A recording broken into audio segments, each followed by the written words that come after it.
It's about to go down.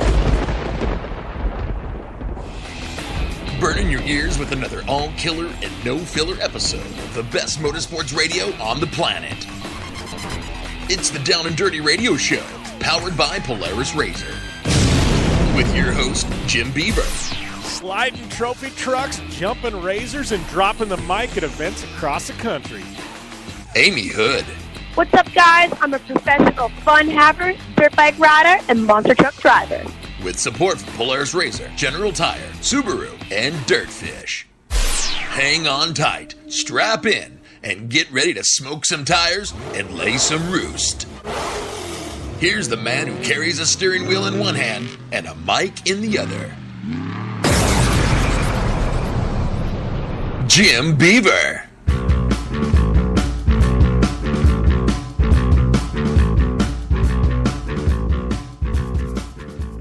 Boy, do we have an epic one lined up for you guys today on the Down and Dirty Radio Show, powered by Polaris RZR. That is right. I am your host, Jim Beaver, just like I've been for, 6 years and 300 and something, close to 350 episodes now.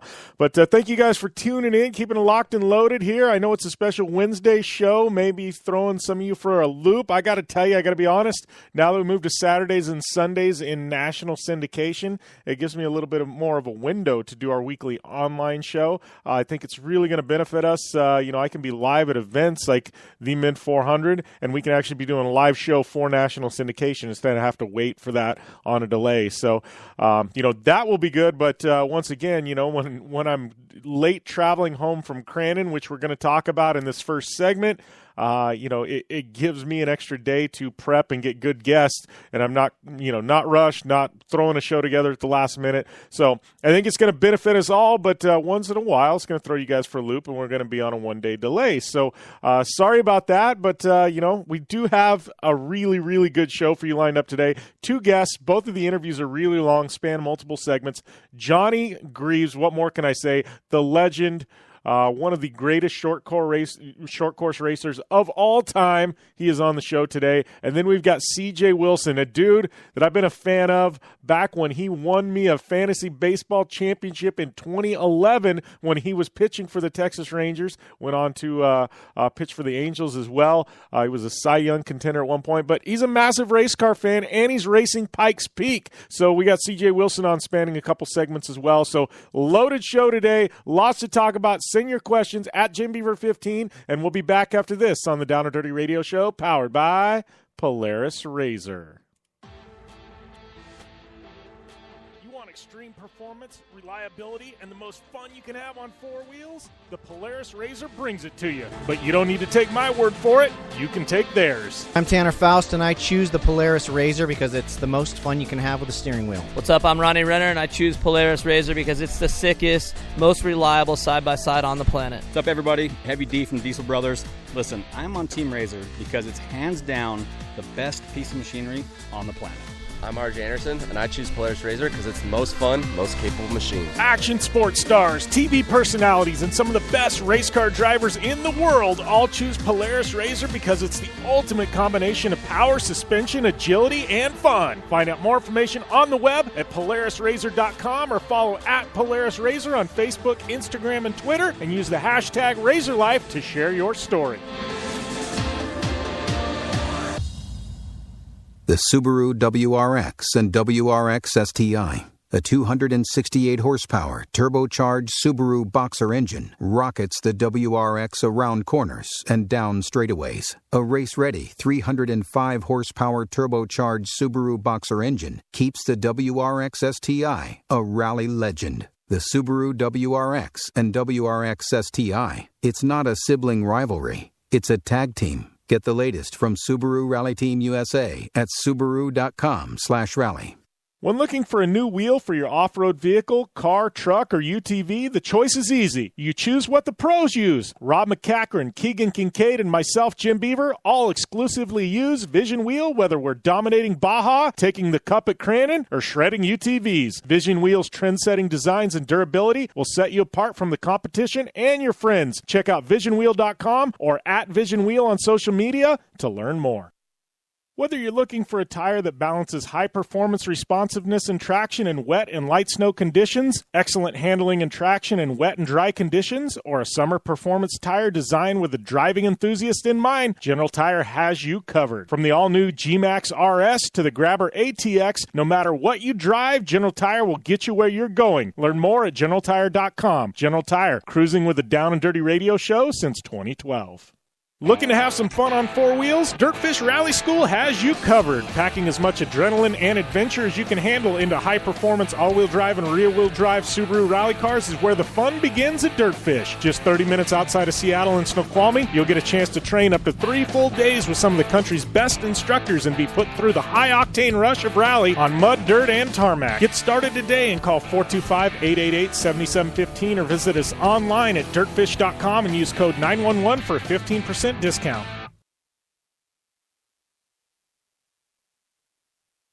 Want the latest from Jim Beaver and Amy Hood? Follow at JimBeaver15 and at Amy Hood 71 on Facebook, Instagram, and Twitter.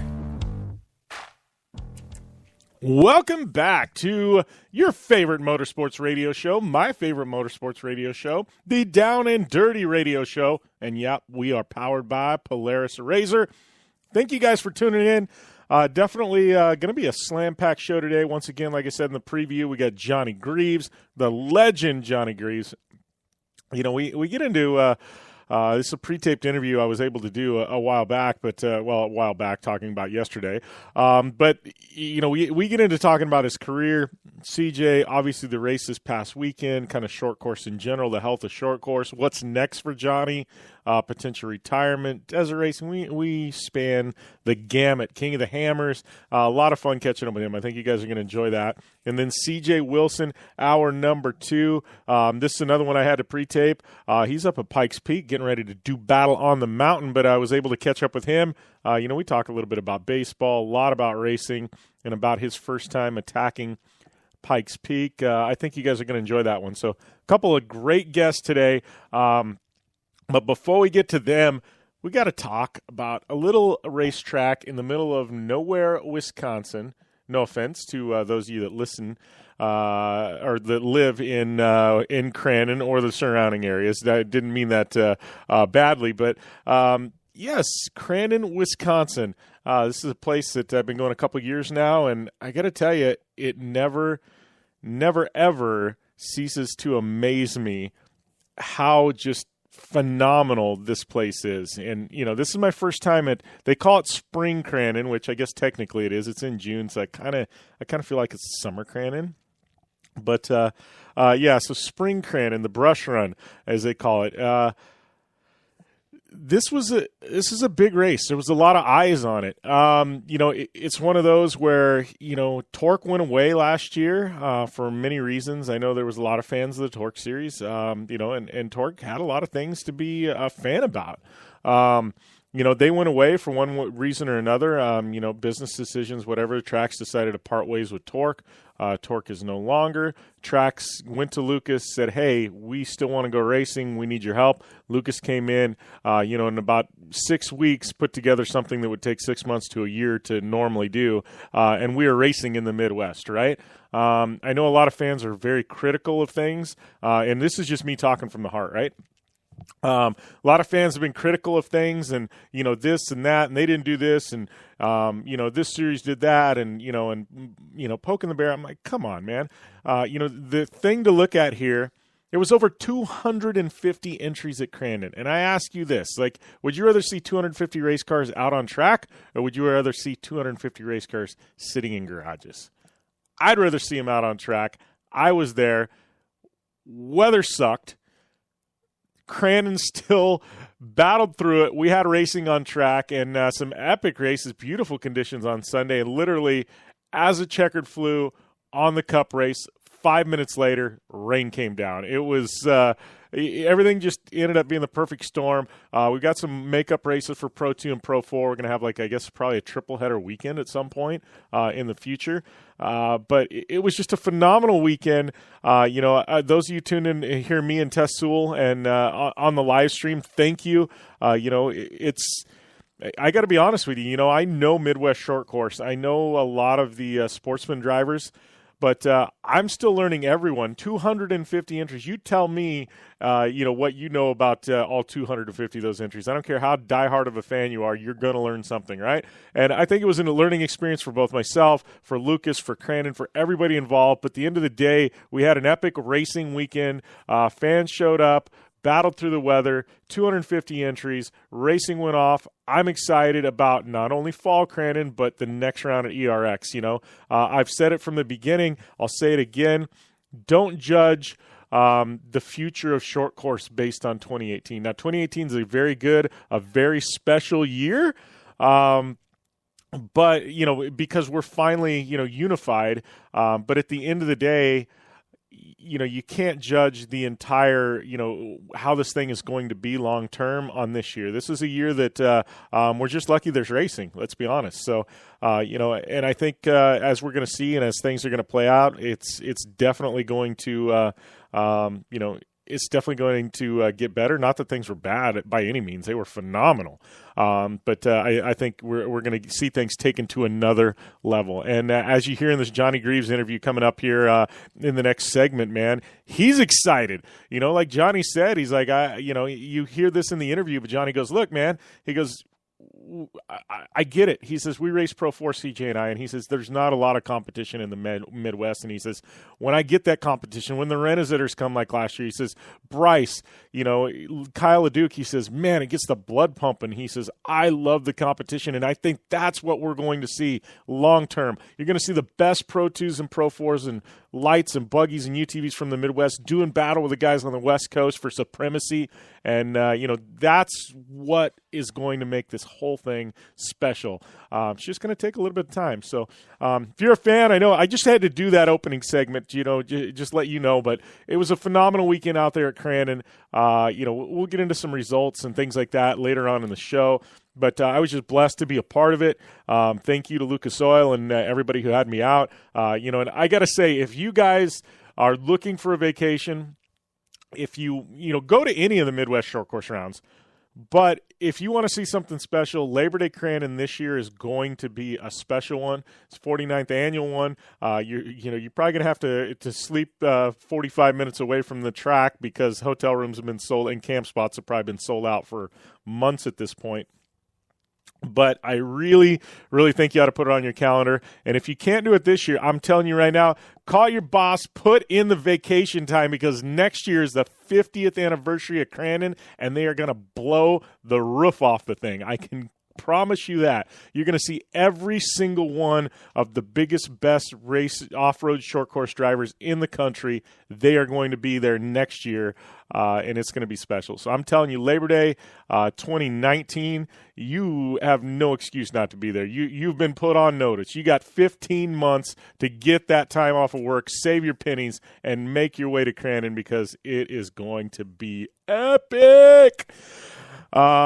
So yeah, Crandon went off. I mean, we got to talk some Pikes Peak later on. We got CJ Wilson. Pikes Peak. Wow, this is going to this is a big one this weekend. I mean, we got Romain Dumas. He's got that crazy Volkswagen trying to he thinks he can beat Sebastian Loeb's record. We'll see, but just craziness, man. Romain Dumas. I mean, I'm just looking at this entry list. I mean, Reese Millen is there. You got Travis Pastrana. You got J.R. Hildebrand, IndyCar driver. He's going to be there. You got C.J. Wilson, as we talked about. Paul Dallenbach. I mean, we're talking some guys that you just know from Pikes Peak.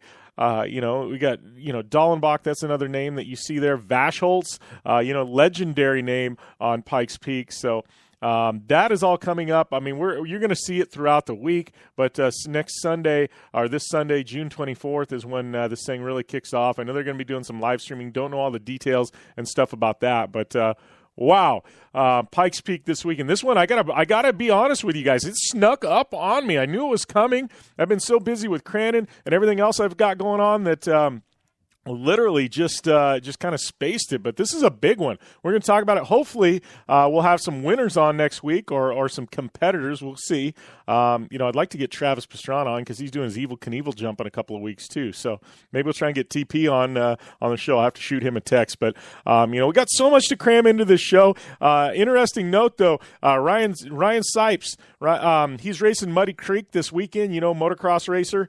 He's racing Pro Moto at Muddy Creek. He made a big announcement. He's racing the 250 class, which, whatever, no newsflash. He's running a 125 in the 250 class at Muddy Creek. We are going to see two-stroke smoke, in the 250 class. So if you're not tuning in to Lucas Oil Pro Motocross this weekend, you got no reason not to, man. Just to watch this. Sipes on a 125 going to be racing in 250, bringing the two-stroke heat back. That gets me excited. I will be tuned in this weekend. I can promise you that. And we got to take a short break. Up next, Johnny Greaves here on the Down and Dirty Radio Show, powered by... That's right, Polaris Razor.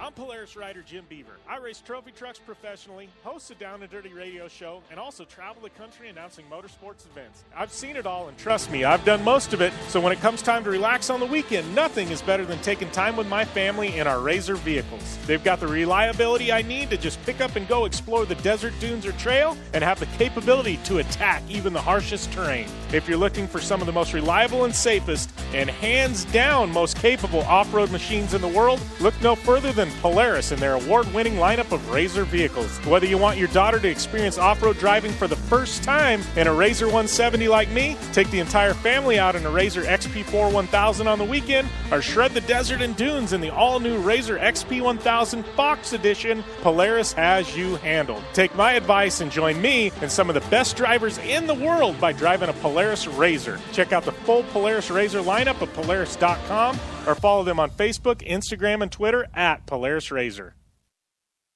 Are you looking for a place to push yourself behind the wheel and see how your driving skills stack up? Dirtfish Rally School is that place. Located on 315 acres of pristine automotive playground at the foot of the Cascade Mountains in Snoqualmie, Washington, right outside of Seattle, Dirtfish Rally School is a one-of-a-kind place where everyone from first-time drivers to seasoned professionals like Bucky Lassick and Antoine Lestage can push themselves to their limit. Whether driving the high-performance rally-prepped all-wheel drive Subaru Impreza STI is what you're looking for, or you'd rather hang it all out in the rear-wheel drive Subaru BRZ, Dirtfish Rally School has something for everyone. Classes are available from 2 hours to 3 full days and feature instructors with over 150 years of combined racing experience. Whether you're looking to become the best and get an edge on the competition, or just looking to freshen your skills behind the wheel, Dirtfish Rally School is the place to go. For more information on registering for classes, visit Dirtfish on the web at dirtfish.com, or to check out the latest happenings from Dirtfish, follow them on Facebook, Instagram, and Twitter at Dirtfish Rally.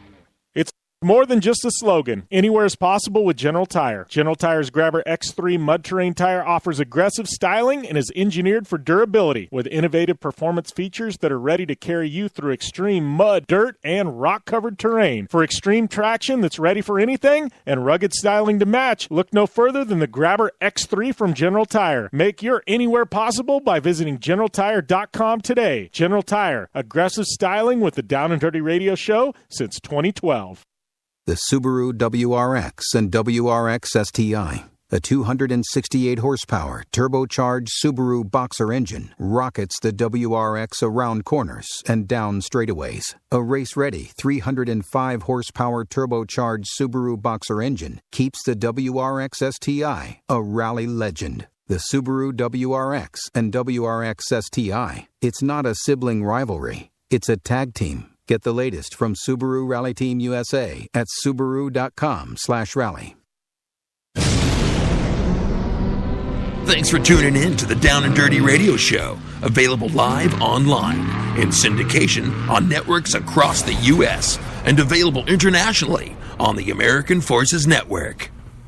Welcome back to the Down and Dirty Radio Show, powered by Polaris Razor. I'd like to welcome my next guest to the line, the legendary Johnny Greaves. How's everything going, Johnny?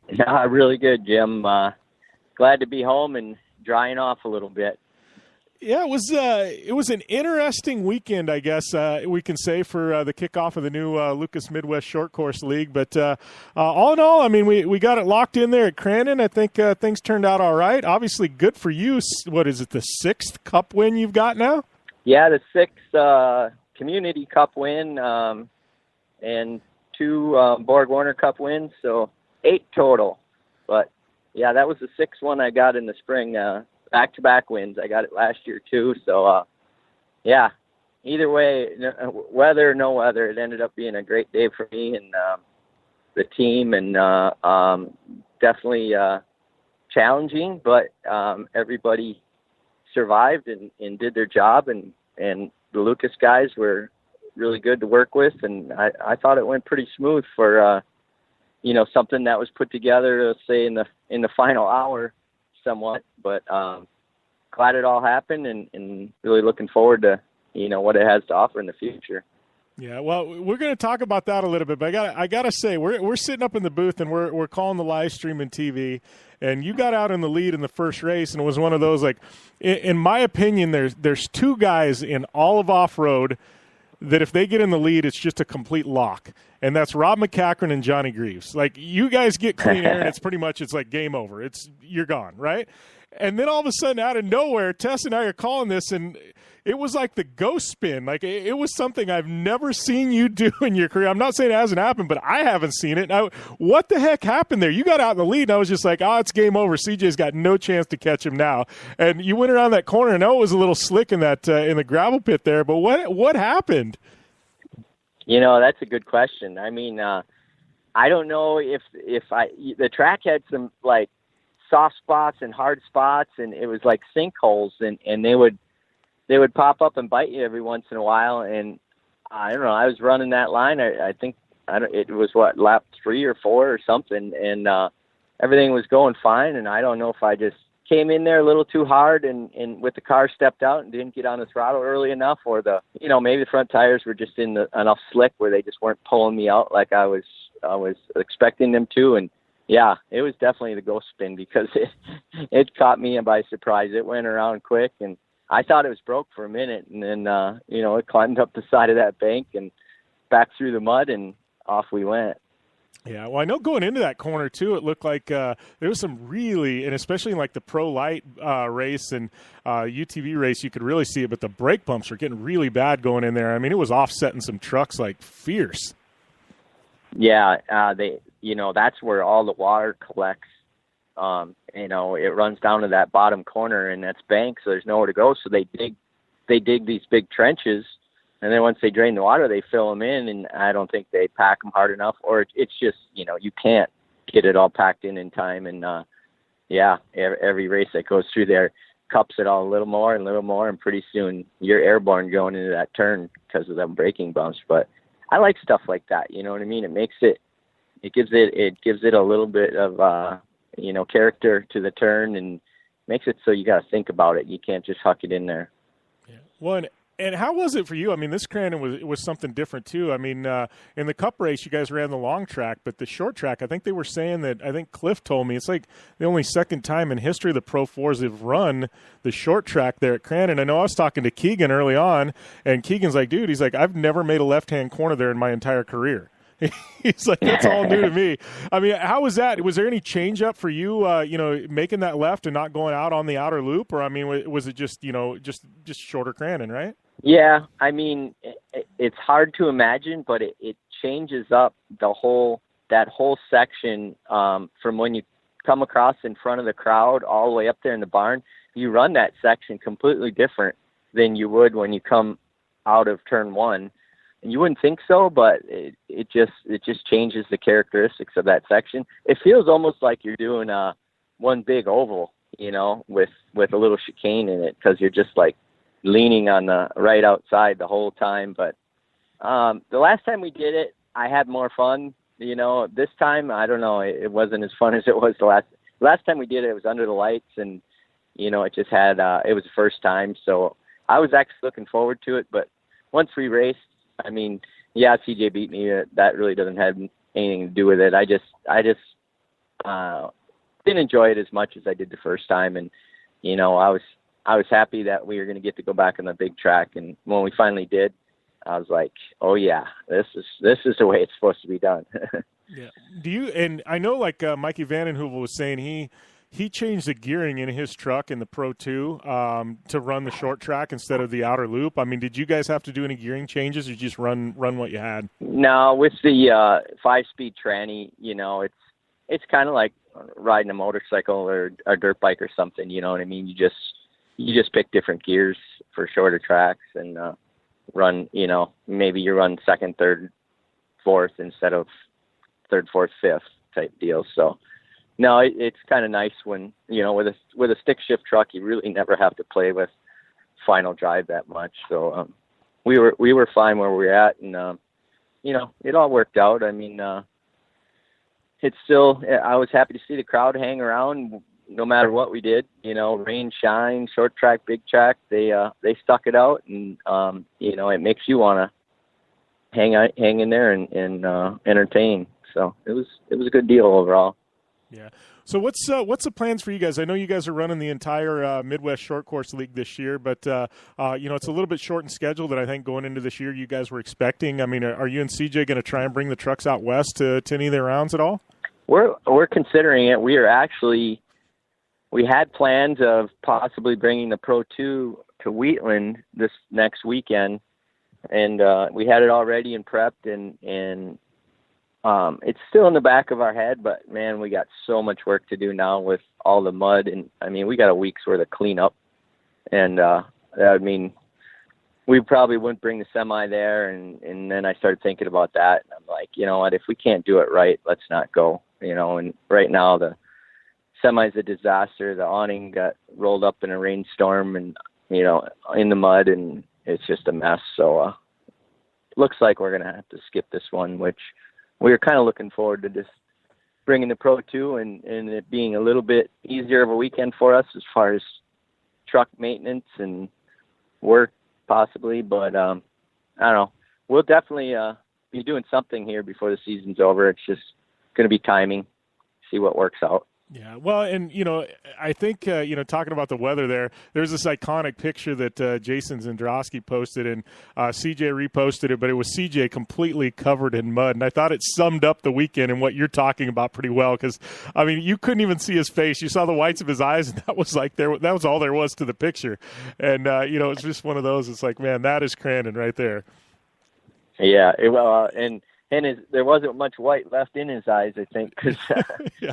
he ran 90% of that race with his shield up and scraping mud out of his eyes while he was racing. And I was even on the radio telling him, you know what, bud, just settle for third, fourth, second, whatever you end up at, in the end, because some days it's just not worth it. You know what I mean? You got to save your eyes and make sure you finish. And it's the bad days that make the champion, not the good days. And man, he turned his bad day into a good day anyway. That kid he's one determined little guy, and I was really impressed that he pushed on and took the pass on the last lap. But also I wanted to chew his ass when I saw his eyes and his face, and I'm like, his eyelids are black and blue, and his cheeks are black and blue, and he's got mud under his eyelids, and I'm like, that's a good way to ruin your eyes. You don't get another set of those. Yeah. But anyway, yeah, he does what he's got to do, and you got to appreciate that. Yeah, well, and he's I mean, just completely destroying everybody in UTVs. I know you guys have started moving into that space a bit. King of the Hammers. I mean, how has that been for you? I mean, you've been a truck guy.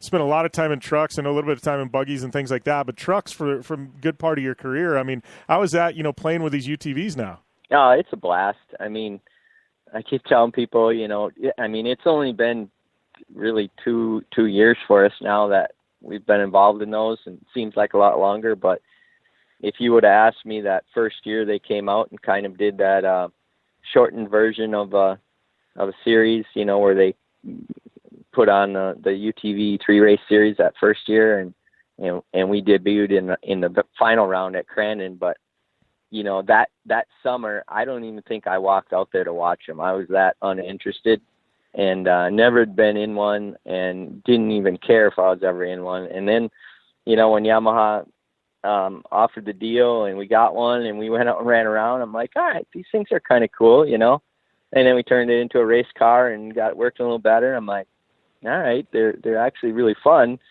And then you get it out on a racetrack where you can run it hard around people, and it's a tiny version of a Pro 4. I mean, obviously you're going a lot slower and everything is narrower and everything else, but you drive it so much like a Pro 4. It's unreal. You know what I mean?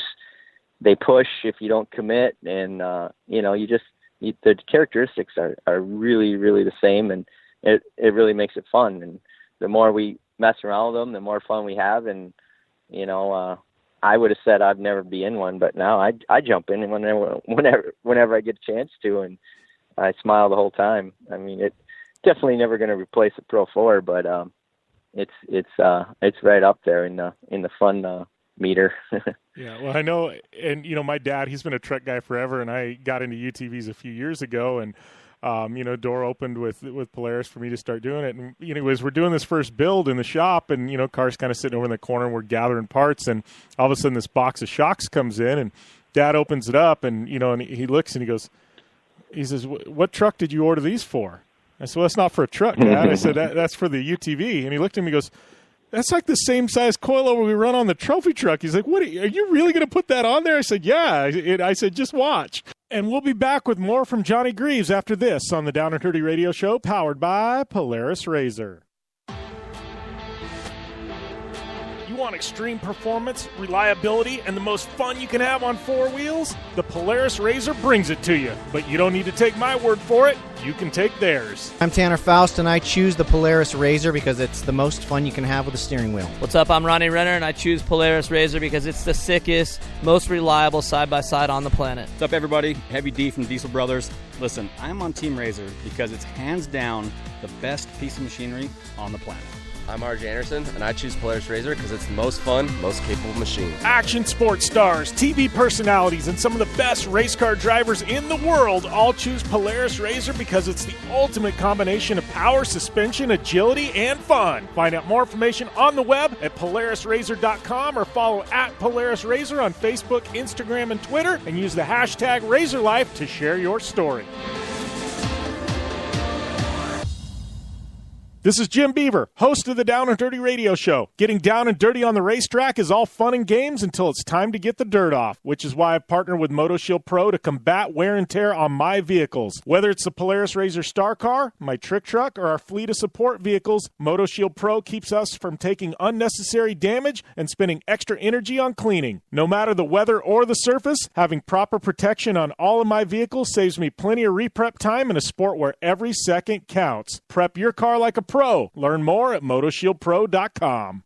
Since 1970, KC Highlights has been designing and manufacturing performance lighting for off-road and motorsports. Beginning with the legendary Daylighter up until today's revolutionary Flex, Pod, and Pro 6 lighting systems, KC Highlights offers a full line of halogen, HID, and LED lighting solutions for your off-road vehicle. Looking for the best quality lighting? Looking for the brand champions choose? You're looking for KC Highlights. Find out more information at kchighlights.com or follow them on Facebook, Instagram, and Twitter at KC Highlights. Anywhere is possible. It's more than just a slogan. Anywhere is possible with General Tire's wide variety of tires for whatever it is that you drive. Whether you're looking for off-road capability balanced with impressive on-road performance or ultra-high performance offering all-season traction designed with a driving enthusiast in mind, General Tire has what you need to get where you're going. General Tire, providing anywhere is possible with the Down and Dirty Radio Show since 2012. The Subaru WRX and WRX STI. A 268-horsepower, turbocharged Subaru Boxer engine rockets the WRX around corners and down straightaways. A race-ready 305-horsepower turbocharged Subaru Boxer engine keeps the WRX STI a rally legend. The Subaru WRX and WRX STI. It's not a sibling rivalry. It's a tag team. Get the latest from Subaru Rally Team USA at Subaru.com/rally. Like what you hear? Catch all the back episodes of the Down and Dirty Radio Show on Apple Podcast, and be sure to rate, review, and subscribe. Welcome back to the Down and Dirty Radio Show, powered by Polaris Razor. Right now, we've got the legend, my good friend Johnny Greaves, on the line. So, Johnny, I got to ask you, this last year, you guys went to King of the Hammers. Talk about stepping out of your wheelhouse a little bit. Man, how was KOH for you and CJ? Yeah, that was really something. I mean, when we went there and checked it out the first time, it's probably 2 weeks, maybe 3 weeks before the event.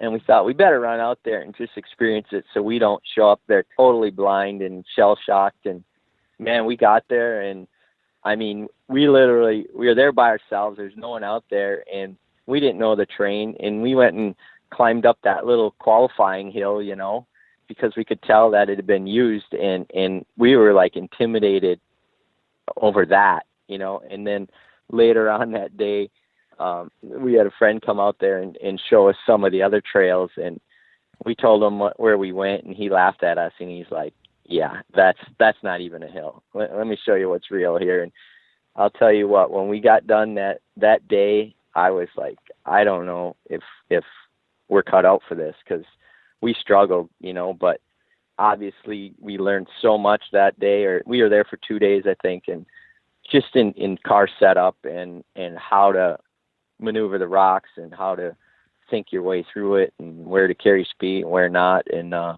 you know, gearing and everything. And the Yamahas are definitely probably newer to that type of, you know, terrain than a lot of the machines, and it took a little bit of work to get them where we wanted. And man, but once we got them dialed in, we were having so much fun. I mean, if we get the opportunity, which it's looking good, we're definitely back in. I mean, now it's on our bucket list. We want to get up there.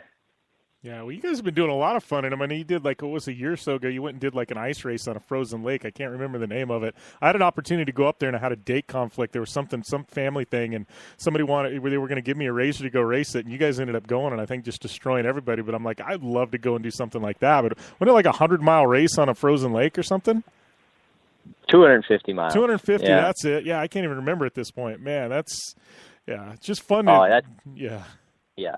That's just a blast. I mean, if you ever get the opportunity, the studded tires with those things, it's just like, you know, drifting on dirt or asphalt. I mean, it's a combination, because there's a lot of grip, and you can drive them so hard, and it's so much fun because the ice actually wears grooves into it, a little bit like desert, you know, gets the two grooves in it. It gets these rolling braking bumps, and I mean, it's crazy to think you're on a lake, and then you get out in the snow and you're kind of sucked up in the fluff a little bit. But you definitely got to prepare for it. I mean, it can get cold, and so you definitely need to, you know, put a window in and have heated shields and heated gloves and heated boots and all that stuff. But it's priceless when you're done. You just like, I got to do that again. Yeah, that's the best thing about those machines is, I mean, there's no end to what you can do with them. And we run the trails up here. We have a huge trail system, and we run it all the time in the winter just because it's groomed snow trails, and it's so much fun. So, yeah, we're having a blast with those things. I'm really glad we got the opportunity to be a part of that whole program. Yeah. So, you know, I got to ask, you know, I'm a desert guy. So I know you sold your trophy truck a while back. And, you know, I know desert, you've always said, like, you know, having a big desert program is so expensive because of the chase trucks and everything else. I mean, is that one of those things you got any kind of itch to go back and do a little bit of desert racing? I know CJ talking with him, like, I think he'd be amped to do it. Or you think maybe in possibly UTVs or something? I mean, I know you haven't let that ship sail. Let's put it that way.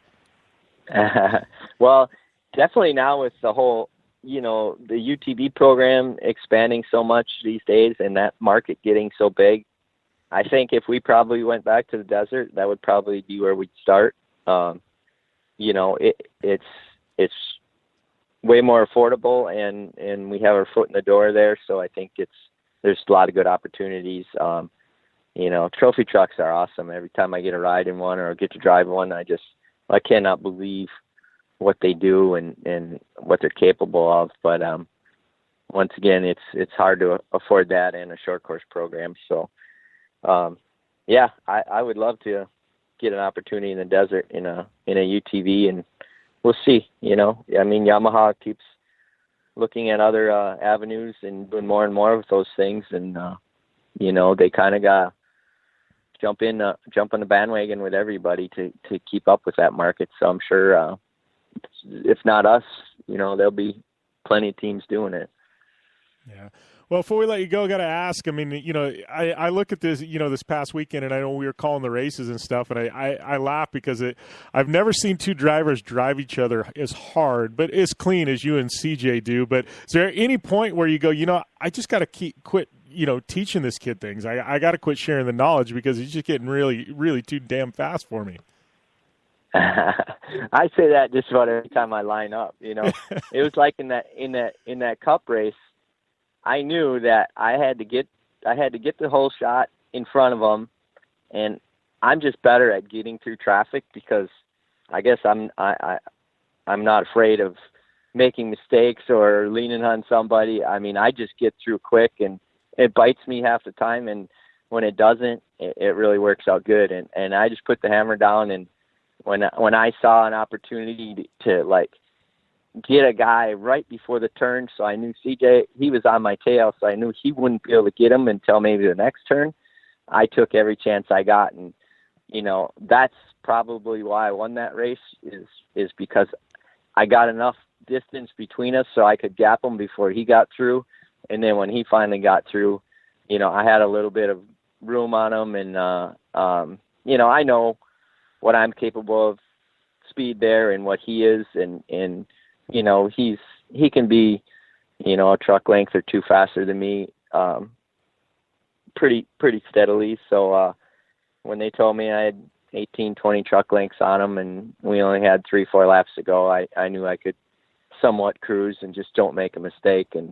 But he's definitely got something over me these days, and I'm not afraid to admit it. I mean, I've been doing this over 25 years, so sooner or later these young bucks are going to whoop my butt, and I'm glad to be hanging in there this long. And at this point, he's one of the only ones who can beat me, and on our end. So I'm still pretty happy to be out there competing at this level and winning races, and everybody enjoying coming and seeing it.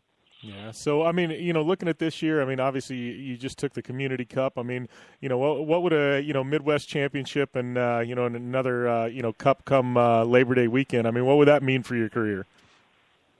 Oh, that'd be awesome. I mean, I'm always hoping to better, your overall results, so you have something to look back at and maybe have some records to squawk about for a while until the next guy comes around and breaks them. And I have a few in the books right now, and if I can pad it a little more, I'm definitely going to go for it. And I'm really looking forward to the fall race at Crandon because that's when all the top talent will be there, and we run good with those guys. So it'll be interesting. We're going to be last year we had our hands tied a little bit because of the difference in rules, and this year we don't have that issue. So we'll have our game stepped up a little bit, and hopefully it'll be a good race. Yeah, well, it's got to be exciting for you. I mean, having guys like last year Rennes that are coming back. You probably haven't raced him in quite a while. Leduc always comes back, and Menzies comes back. I mean, that's got to be exciting for you. I mean, just the new influx. You're a guy who likes competition. You don't want to walk away with anything. That's got to be really exciting for you to just have those new guys and go, hey, I really got to bring my A+ game this weekend. Oh yeah. I mean, it's no secret that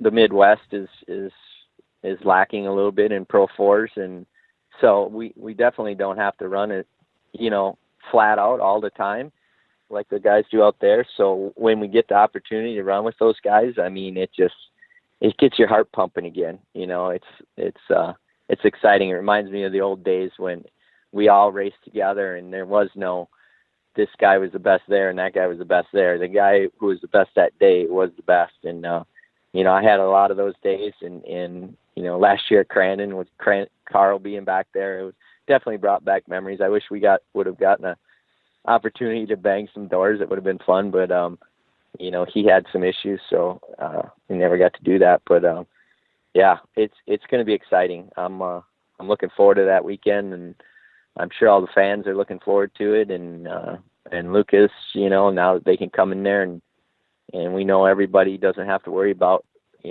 what end of the country or what series they came for. We're all under one umbrella, and we can just go at it. Yeah, definitely looking forward to that, Johnny.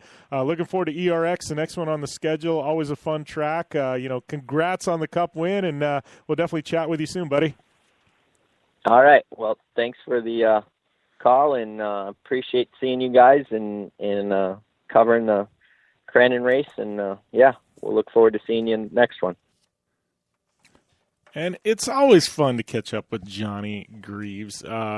This is a guy who's been around short course forever. I mean that in a good way. I don't want you to think I'm like, oh, he's an old guy. Like, he's still racing at such an elite level. It's cool to see, CJ, make his way up the ranks and, under Johnny's training and stuff like that. And, see the future of short course right there. And CJ's still super, super young, man. I can't even imagine how good he's going to be at, say, 35 or 40, when he's got another, 15, 20 years under his belt. It's just absolutely bananas at this point. It was great catching up with Johnny. We'll definitely see him at ERX the next round. Make sure and check out, we got full recap on the weekend and all kinds of articles over at downanddirtyshow.com. If you haven't already, go and check those out. We're punching out a bunch of content there. But we got some results from the weekend brought to you by our good friends at General Tire, reminding you anywhere is possible. And obviously, the Cup race, the big one there, the Community Cup, Johnny Greaves taking the victory there over his son CJ, and Andrew Carlson in third in a Pro 2, followed by Keegan Kincaid in fourth in a Pro 2. And, I think it may have been the Pro 2's day if there wasn't a caution. But with a Cup race, man, cautions just, they ruin the mojo for the Pro 2s, because then all of a sudden everything's bunched back up, and, it really kills the vibe there, and it makes it really tough for those guys. So Andrew Carlson, you got to give this kid credit. One heck of a run, finishing up in third, and without that caution, it may have been the Pro 2s. I think Andrew and Keegan had a shot, and Keegan was battling Andrew to the finish. A great battle there, but Johnny, CJ, Andrew, 1, 2, and 3. Pro 4 winner on the weekend was CJ Greaves. Had that, quote, ghost spin by Johnny, so CJ walked away with that victory. Big shout out to Mike Vandenheuvel, Pro 2. Great to see him back on top of the box. Amazing run by him. I mean, this guy was on rails that entire Pro 2 race. Big win for him. Great to see notable Chad Horde back out there full-time this year. That's always exciting. Kyle Kleiman, your Pro Light winner. And then in the UTVs, it was CJ Greaves and Rodney Van Eperen taking the big wins. And a big shout-out to Pro Buggy, or Super Buggy, Michael Meister, with some wins there as well. But great weekend of racing there at Crandon. I know we've got Pro 2, Pro 4. We got a makeup race at some point this year, so be looking for that in the future.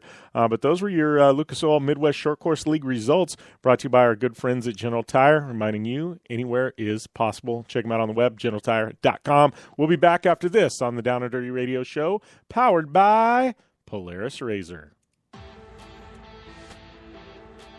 Extreme performance, reliability, and the most fun you can have on four wheels? The Polaris Razor brings it to you. But you don't need to take my word for it. You can take theirs. I'm Tanner Faust, and I choose the Polaris Razor because it's the most fun you can have with a steering wheel. What's up? I'm Ronnie Renner, and I choose Polaris Razor because it's the sickest, most reliable side-by-side on the planet. What's up, everybody? Heavy D from Diesel Brothers. Listen, I'm on Team Razor because it's hands down the best piece of machinery on the planet.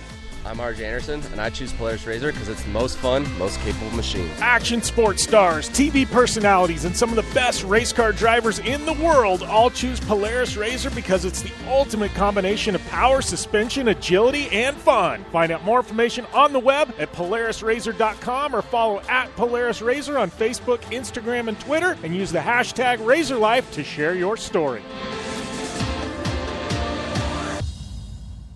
It's more than just a slogan. Anywhere is possible with General Tire. General Tire's Grabber X3 Mud Terrain tire offers aggressive styling and is engineered for durability with innovative performance features that are ready to carry you through extreme mud, dirt, and rock-covered terrain. For extreme traction that's ready for anything and rugged styling to match, look no further than the Grabber X3 from General Tire. Make your anywhere possible by visiting GeneralTire.com today. General Tire, aggressive styling with the Down and Dirty Radio Show since 2012.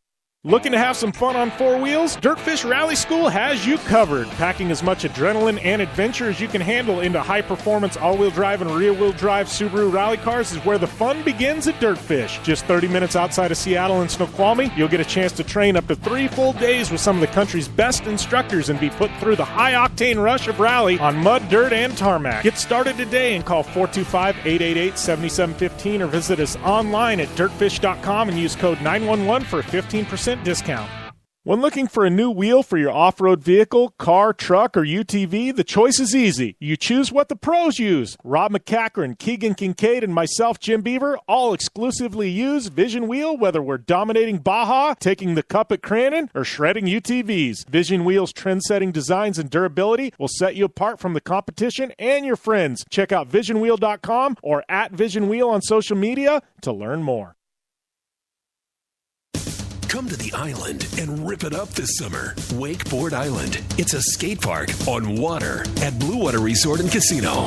Check out the 2-tower cable system that pulls you and your board over the water. No boats to watch out for. No fumes. Wakeboard Island is open to all skill levels with an open center section for beginners. And for trick riders, a double side kicker in a 60-foot flat box. Wakeboard Island. The best ride this side of the Rockies. Adjacent to the River's Edge Cantina at Blue Water Resort and Casino on the Colorado River in Parker, Arizona. You're listening to the Down and Dirty Radio Show, powered by Polaris Razor. All killer and no filler. Welcome back to the Down and Dirty Radio Show, powered by Polaris Razor. We're just wrapping up with Johnny Greaves, Midwest short course driver, off-road extraordinaire. Always fun catching up with him. Great stories, and that's a guy you could talk with for 2 hours and not even touch the tip of the iceberg about his career, off-road or short course. But future Hall of Famer, right there, hands down, no doubt about it. So thank you guys for tuning in once again. I've got hour number 2 coming up. We got CJ Wilson. Almost said CJ Greaves there. CJ Wilson coming up in hour number 2. You got Amy and I will be talking some Pikes Peak, Fernando Alonso, a little pro motocross, and a whole bunch of stuff. But CJ Wilson, the big one, former Major League Baseball All-Star pitcher, turned race car driver. So got a team in IMSA. He's racing Pikes Peak this weekend. Fun interview coming up with CJ Wilson. Thank you guys for tuning in once again. Don't forget, downanddirtyshow.com.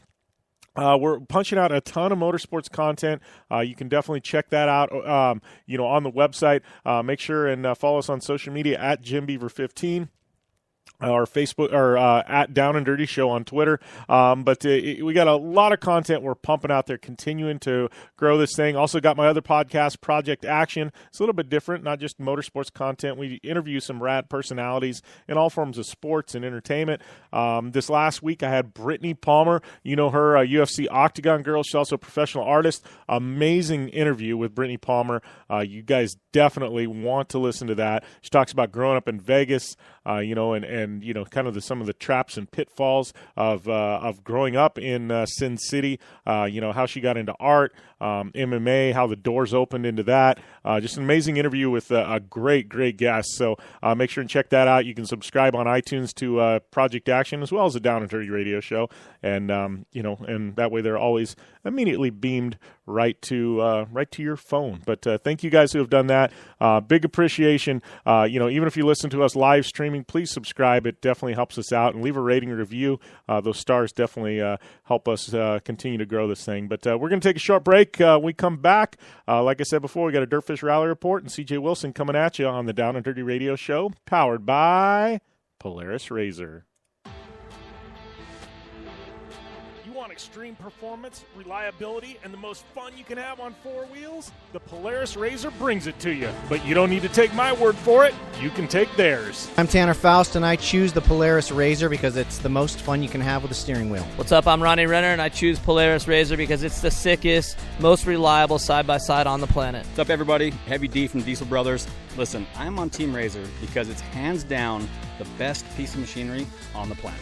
I'm RJ Anderson, and I choose Polaris RZR because it's the most fun, most capable machine. Action sports stars, TV personalities, and some of the best race car drivers in the world all choose Polaris RZR because it's the ultimate combination of power, suspension, agility, and fun. Find out more information on the web at PolarisRZR.com or follow at Polaris RZR on Facebook, Instagram, and Twitter, and use the hashtag RazorLife to share your story.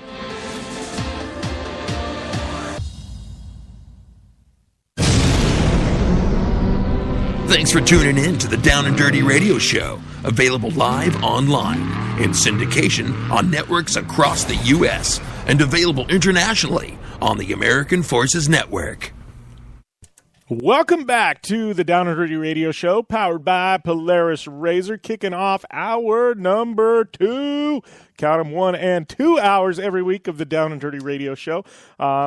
Thank you guys for staying tuned, keeping it locked and loaded here for all your favorite motorsports content. And I don't know, we throw in just a little bit of everything into this show. So just being honest there.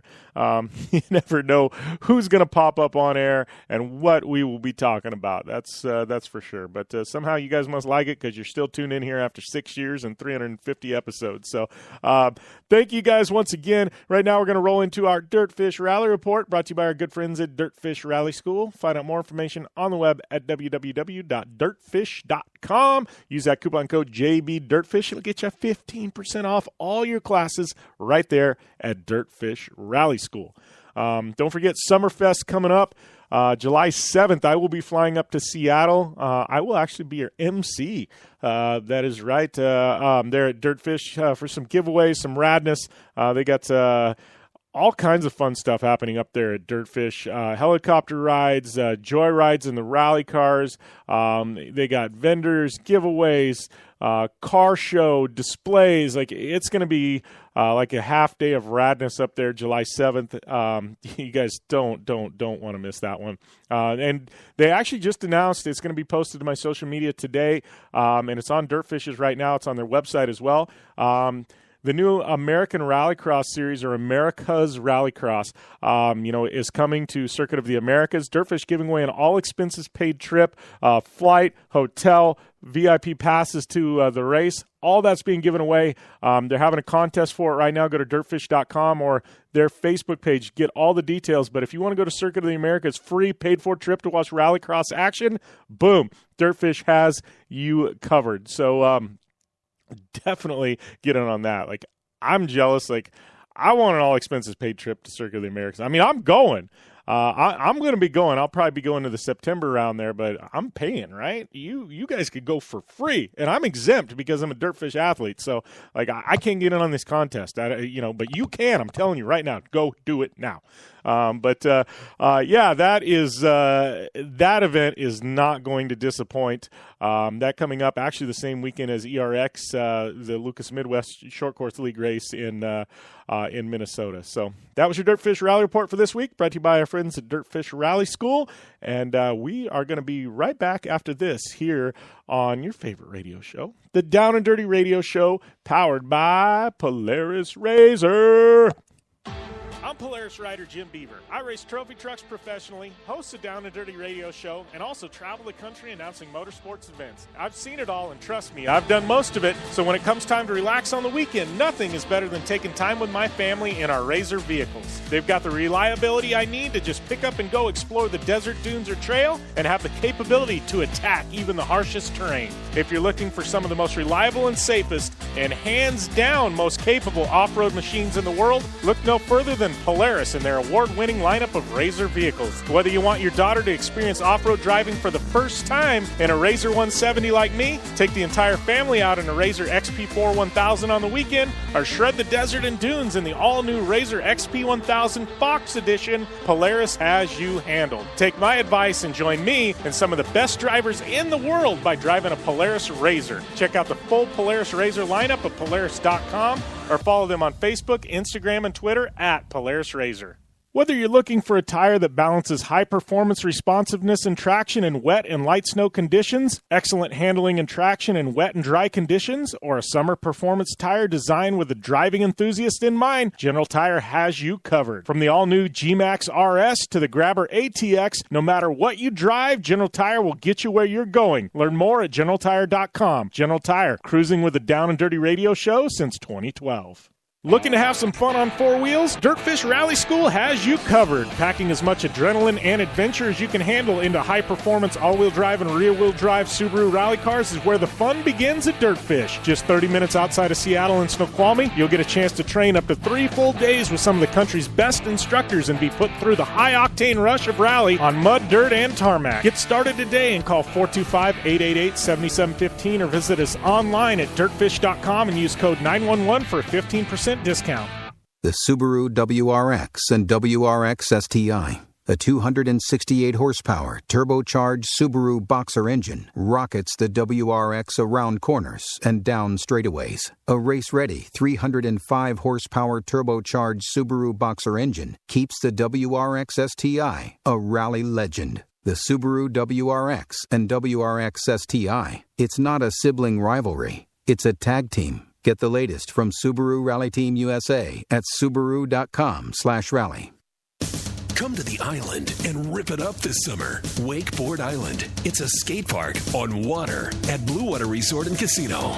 Check out the 2-tower cable system that pulls you and your board over the water. No boats to watch out for, no fumes. Wakeboard Island is open to all skill levels with an open center section for beginners. And for trick riders, a double side kicker in a 60-foot flat box. Wakeboard Island, the best ride this side of the Rockies. Adjacent to the River's Edge Cantina at Blue Water Resort and Casino on the Colorado River in Parker, Arizona. Like what you hear? Catch all the back episodes of the Down and Dirty Radio Show on Apple Podcast, and be sure to rate, review, and subscribe. Welcome back to the Down and Dirty Radio Show, powered by Polaris RZR. Jim Beaver, Amy Hood here. Gotta ask you, Hood, you know, this little thing called Pikes Peak Hill Climb is coming this weekend. You like to consider yourself a wild one. Any chance you would ever consider running a motorcycle up Pikes Peak? Yeah, obviously. Of course I would. I'd do anything on 2 wheels pretty much. My dad used to do a lot of hill climbing back in the day, actually. And Minnesota, there's a lot of hill climbing around here. But yeah, of course I would. I'm surprised you have to ask me that question. Well, it's not the same kind of hill, though. I mean, this thing's like 156 turns. Like, I don't know how tall, but I mean, you die if you fall off the side of this cliff, like thousands of feet. Like, I don't know. You could die walking across the mall and get hit by a bus. You know, it's like a chance I'm willing to take. All right. I don't know. At Pikes Peak, I want to go up. I mean, I haven't actually been to this event. I want to go up there, check it out, get a feel for it before I ever commit to doing anything. Not to say I wouldn't, because you know I would, but I just want to go up there and check it out. But there's no way in hell I'm doing it on a motorcycle. Give me, at least if I fly off and I'm in a car, I got a chance to live. Kids, eh? Yeah, motorcycle, you're just donezo, man. You better hope you have a heart attack before you hit the ground, because hitting the ground is not going to be pleasant. You're right on that one. I'll give you that one. I definitely like the 7 points and some nice steel cage around me. That'd be great. Yeah, exactly. So what's happening with you right now? I know summertime. You got a bunch of randomness going on. What's going on with you? I know you got you've been kicking motor schools into full force up there in Canada. Yeah, I mean, it's summertime. A little bit of everything's happening. Got motocross school. We had the Canadian Nationals roll through my hometown here in Winnipeg, which was really cool. It's really cool to see. It's been a long time since we've had a Canadian National here in Manitoba. But I actually went to the amateur day. I wasn't able to make it out on the pro day, but of course I packed everything up and drove 3.5 hours just to cheer on all my little kitties. So, yeah, Jim, like, times have changed. Like, I am now, like, the diehard moto teacher. Like, you know, instead of taking my Sunday off, I could work around the house and do my thing. I loaded up without my bike and went and just cheered on my kitties. So it was really fun, though. Now, here's a question. I mean, we've talked, like last week, week before, I can't remember what it was. We talked about U.S. versus Europe, outdoor, things like that. So, I mean, we all know about Lucas Oil Pro Motocross here in the U.S. You know, it's premier outdoor series here in the U.S. How does the Canadian series on a talent level, well, and on a track level, I mean, how do they compare? I mean, like, at some point, if you win the Canadian National Championship, like, your goal's got to be you still want to come down to the U.S. and race, you know, pro motocross down here, right? Yeah, absolutely. I mean, kind of, sort of.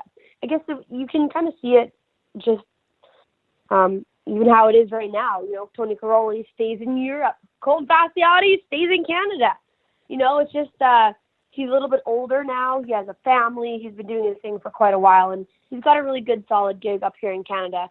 Our current 450, I believe he has the red plate right now. But you see a lot of the young kind of damn, Jim, I don't want to be mean or nothing, but you see a lot of the guys who don't make it in American motocross come up to Canada to give it another shot. You know what I mean? So we have, like, Alessi up here racing, and you know, we had Free last year, but a lot of people, when they can't find a ride down in the U.S., they come up to Canada because, I mean, the competition is still incredibly stiff. You have Americans and Canadians. Sometimes you have a little bit of Europeans come on down. The terrain, the tracks, and you get a little bit of everything too. We've got this great Canadian prairies that you're working with here, but we had chocolate cake dirt over here. You head out to the East Coast and it's all sand. West Coast, hardtack, you know, rutted up blue groove. Yeah, I mean, Canadian offers a good versatility and gets a lot of young kids prepped for the U.S. as well. Yeah, so why do we see so many motocross and supercross riders going down to Australia? What's so special about racing in Australia? I mean, Australia's rad. I mean, the country as a whole is rad. Like, you know, you don't have to pull my arm to go to Australia. You know, it's a place you want to go. But aside from that, I mean, you see a lot of guys. I mean, obviously Chad Reed, that's, you know, home for him. He goes down there and races here and there. But you hear a lot of guys go, hey, I want to go down and race in Australia. I mean, what's so... On a competition level, I mean, what's special about Australia? Do they have their own, you know, just rad thing going on down there? I mean, how's the competition down there? It's timing. Like, the Australian series is an amazing stepping stone, usually for supercross or outdoors. How the timing works, it's a perfect transition from one to the other. You know, if a guy doesn't have a supercross ride or an outdoor ride, I kind of forget when the timing is, but there is two. There is an outdoor and there's a supercross series that people like to kind of go and get their feet wet. And it usually does line up right before the U.S. Supercross season starts. But, you know, it's great. They're on the other end of the world, and they got, you know, completely different climate, you know, kind of with us or whatever. You know, you kind of split summers and winters back and forth, just kind of like Canada. You know, we all snowboard down to California or Texas when, you know, it's wintertime here. So kind of the same thing. People like to really go and, you know, test the bikes, new suspension, usually if they have a new ride of the year, and they'll head on over to Australia. So really it's just about timing, Jim. Yeah. Well, and speaking about going across the pond, I got to switch gears here for a second. We got a ton of motorsports news, and because we've got all these interviews, we don't have a lot of time to talk about it. But I have to give big credit, Fernando Alonso, I would say one of the best Formula One drivers ever. That's arguable, not the best, but I would say I'd put him in the top 5, top 10 for sure. Anyways, Alonso goes the Indy 500 last year. So, you know, they've got the Triple Crown. We don't talk about this much on this show, but they've got the Triple Crown of motorsports, which, you know, for four-wheel is basically a win at Le Mans, at the 24-hour Le Mans. It's a win at the Formula One Monaco Grand Prix, and it's a win at the Indy 500. You win all three of those, it's called the Triple Crown. There's only been one driver in history ever win the Triple Crown, right? Juan Pablo Montoya's got 2 of the 3. hasn't got the third. Alonso wants to be the second guy ever to do it. He had the Monaco Grand Prix win. He went to Indy last year, couldn't get a win. I ended up DNF, and he went to Le Mans this past week. He won the 24 Hours of Le Mans, so he's got 2 of the 3. And now the big thing is a Formula One driver, especially Alonso. I mean, this guy he's like the Alexander Rossi, or not Alexander Rossi, excuse me.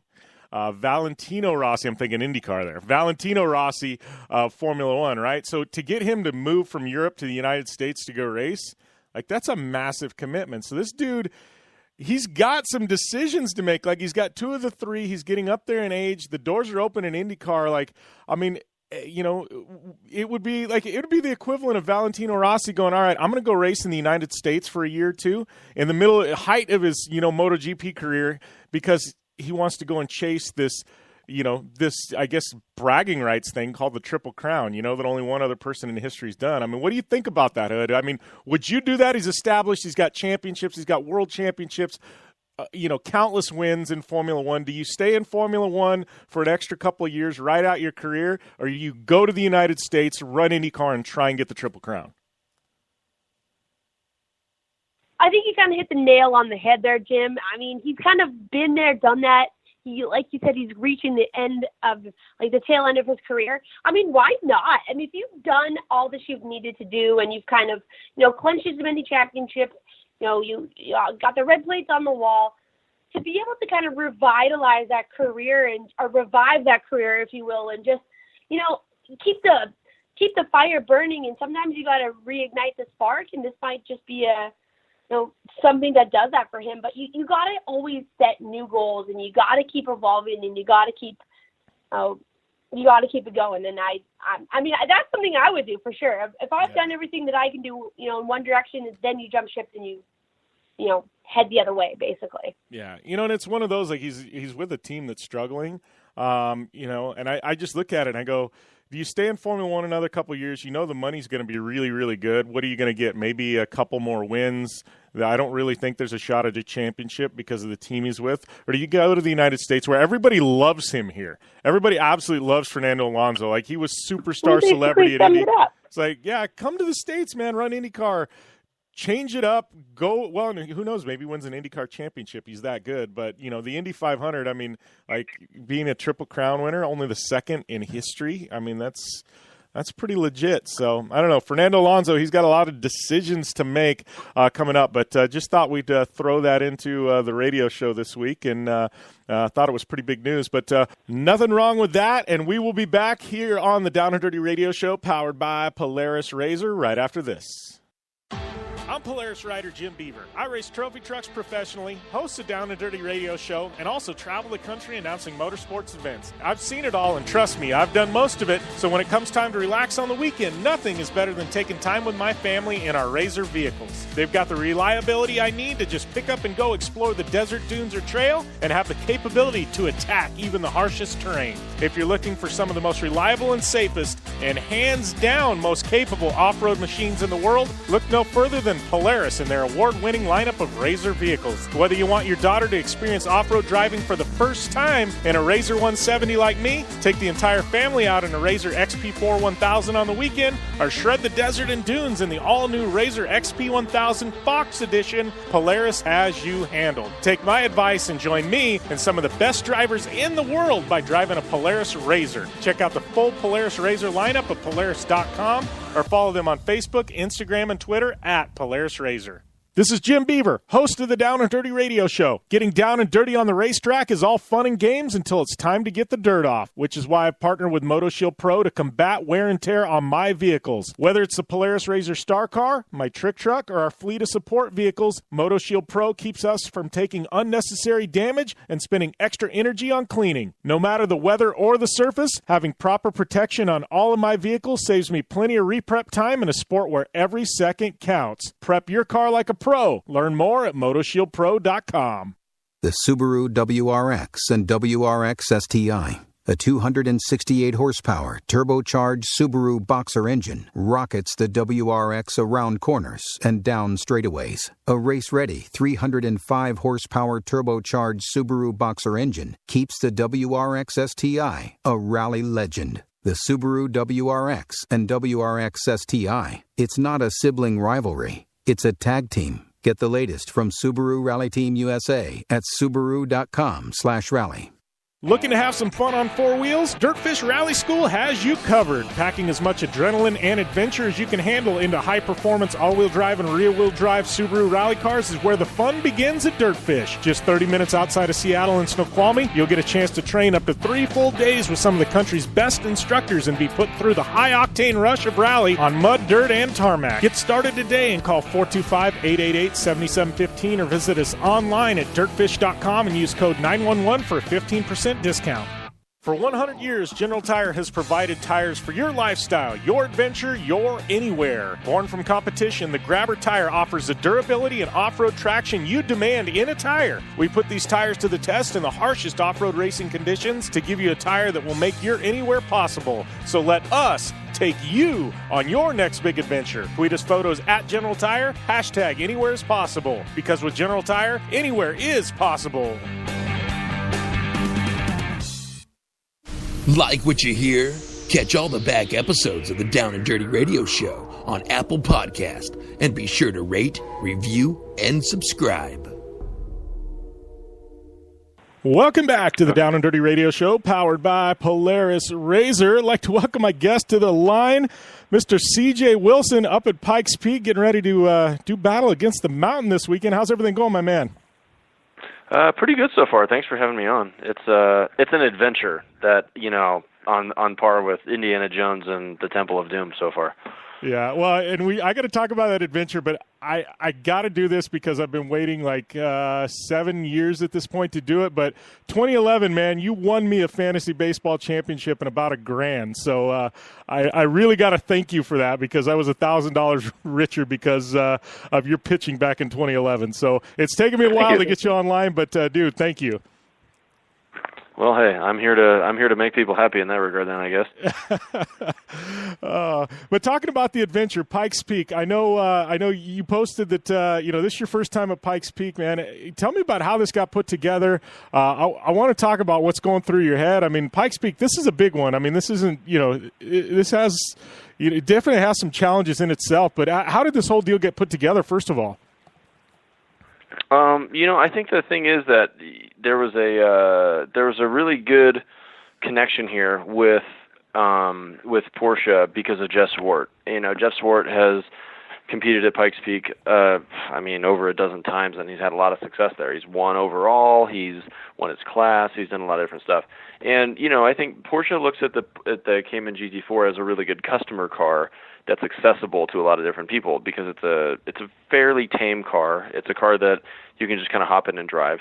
And, I guess the mojo started kind of flowing a little bit, and then they decided that they would get Jeff to coach a bunch of us hooligans up here, and got some interested people. And Yokohama Tire was like, hey, we'll make you guys a special tire, because obviously it's, these cars are built to run on completely different tires than a situation where you'd have to run 11 minutes straight up a hill. They've been working on it for over a year. So it's something that they've been kind of cranking around the idea and kind of refining it. And then, here we are with a really cool tire and a really cool car. So I when they said, hey, are you interested? I was like, I get to run Pikes Peak. I'm in. Let's do it. Yeah, it wasn't really like it was pulling your arm very hard, right? It was like, yeah, I'm in. Let's do this. So how has it been working with Jeff? I mean, like you said, legend. I mean, having him in your camp, that definitely doesn't hurt your first time up the mountain, right? Right. It helps a lot. I mean, I think you have a situation where if you go by yourself in anything, any kind of sport, and you just go out there and try to play, and you just go out there and just try to drive around the track or whatever, you're going to make a lot of mistakes. You're going to develop some bad habits. And when you have a guy that knows the mountain like the back of his hand, then he can prevent you literally from making a terrible mistake. It's like having a chaperone in a way. So having him, he'll drive us up in the Cayenne or the Macan or something like that, and kind of point around and say, hey, this is what you look for, this is that. And then he'll, kind of refine things, and he's just very encouraging, So overall, he's just a really good guy and a fun guy to be around. So the competition's pretty fierce in our group, though. We've got a lot of guys that have good racing experience. And we got Travis Pastrana in our group, who's obviously a pretty big name, and he's done a lot of rally car stuff before. So a little bit intimidating to go straight up toe to toe against those guys, but and J.R. Hildebrand from IndyCars in our mix too.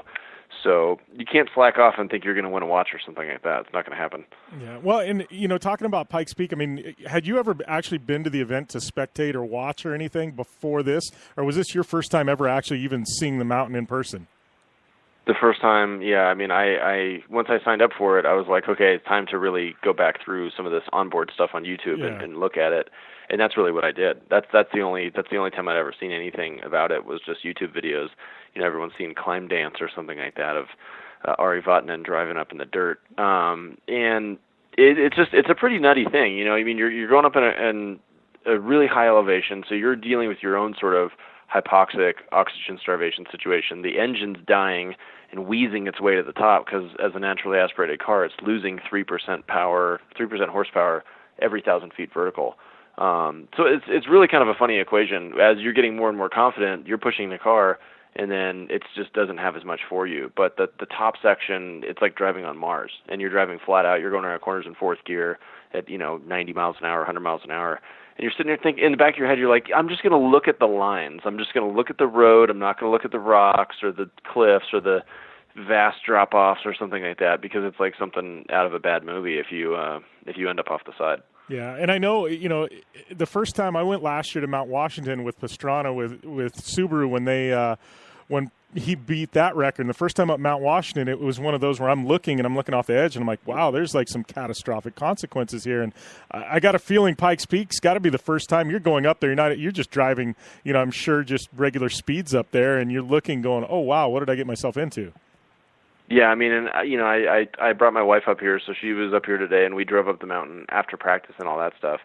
And we were just going, casually 25, 35 miles an hour. And she's like, wait, this is bonkers. Like, are you serious? I'm like, oh, no, we take this corner at like 85. And she's like, what? I was like, yeah, this next little straightaway, we're doing like, 110. She's like, wait, how's this possible? There's like nothing there. I'm like, well, we're racers, so, we have our eyes on where we want to go. And Till Bechtelsheimer, who runs for my race team, he's doing the event as well. And he's like, yeah, don't look off to the side because then you'll drive off the side. It's pretty simple. But it's different because you get 5 or 6 runs and then your day's over, and you get like these little snippets of, a third of the track here, half the track there. And then unless you really you buy a pass and drive up and down all day the next day, you're not going to ever get as many laps as you would if you were going to go out and, learn a new racetrack at a regular racetrack. So it's a totally different type of discipline, and I'd really like to do some dirt rally stuff in the future. I think that would be really cool, but I can see why people are drawn to this type of an event. I mean, it's an insane spread of talent. It's an insane spread of vehicles. There's a guy in our group driving like a diesel monster truck. I don't know what else to call it. It's got like 1,400 horsepower. It looks like Gravedigger. And then you've got like a bunch of us in GT4s, and then there's dudes in like Mustangs and open wheel cars and electric prototypes from VW. So if you're a spectator and you like motorsports, you can get right there, on top of the track, right on top of the cars, and you can take some incredible photos because obviously with the mountains and the clouds and the the marmots and the sheep and all all kinds of other stuff. There's a lot of different things at play. Yeah, well, and I got a feeling, as a driver, I race off-road professionally. It's like, Baja, everybody goes, oh, I want to go race the Baja 1000. I'm like, great, do it. I'm like, this is one of those events where you go the first year, you get a feel for it, you figure it out, and then it's like year number 2, it's like, all right, game on. I feel like it's, and you hear, it's just about the experience the first year, figure out how things work, the track, the lines, and it's like, I feel like it's one of those every year, it really is, having I don't know the word I'm looking for here, but the experience on the mountain, it adds to it the following year when you come back. Yeah, and I mean, it kind of has to be like that because if you go out there and try to just, beast it out the first year, then you are going to have some consequences, And there's a lot of people that haven't made it all the way up the mountain, And I think for me, I'm taking a very kind of perspective view on it, like where I'm just trying to have a big wide, view of the whole thing and say, okay, listen, it's not like someone's going to sign me to some contract where I'm going to get like $10 million if I win this thing. So I need to just not push it all the way to the limit because the mountain's not going anywhere. The race isn't going anywhere. I can come back for the 97th running next year if I feel like it.